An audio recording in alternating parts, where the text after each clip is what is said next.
Mark says some of our practitioners are very nervous about saying something on social media that someone might disagree with, or that might not have 100% accurate research behind it. Do you think it matters? No, I don't. People do worry about the ASA and things like that.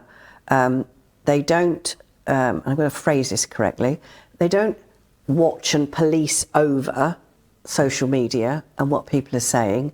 But if someone narky reports a post for saying we can cure colic, then the ASA are going to have to respond to that and say, please take that post down, it's not true.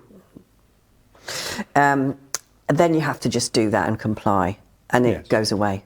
So you don't have to worry about that. And if it's stodgy and research stuff, no one's going to read it anyway.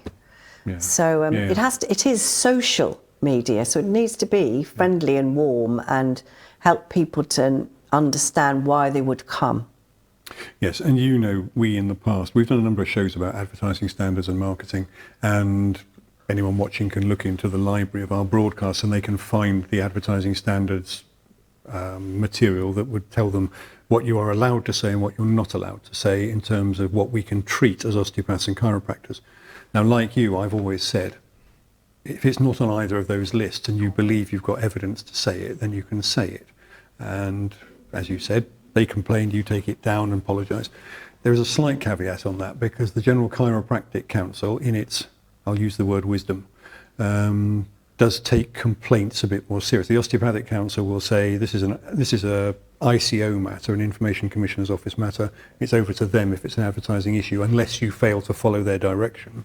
The GCC is a little bit more finicky about it, and they possibly do look into the marketing. So it's not that difficult, though, is it? No, there's a list of what you can and can't say, and within that there's lots and lots of scope. And I think sometimes you've got to generalise your language a little bit rather than talking about conditions. I mean, especially with children and babies, I say looking after your little ones. Yeah. Or keeping your little ones pain-free, or something a little softer, a bit fluffier, but you're not mentioning colic or reflux or anything like that. But any parent will go, what? They're more comfortable, they're sleeping. Most mums report the baby sleeps like a baby after treatment. Yeah, that's a good line to use. Yes, actually. I'll have some of that. Can't be not true, can it? No. I mean, I've taken mine, and they've conked out afterwards, and I'm like, good, done. Yeah.